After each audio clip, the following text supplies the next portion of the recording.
guys কি খবৰ আপোনালোকৰ সকলোৰে ভালেই নে আমি আজি বৰা চাউলৰ পিঠা বনাবলৈ লৈছো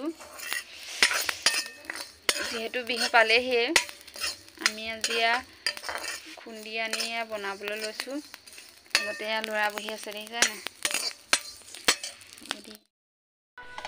যেহেতু বনাব নাজানো বনাইছো ইমান ভালকৈ নাজানো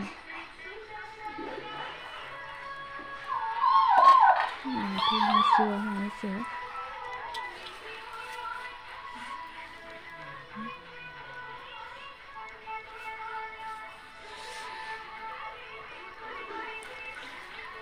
কোনে বনালে বাৰু কমেণ্ট কৰিব দেই কমেণ্ট কৰি জনাব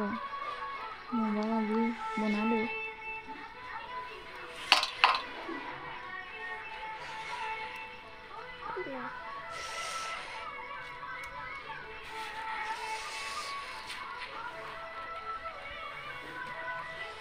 বনাব জানিছোঁ যদি লাইক কৰিব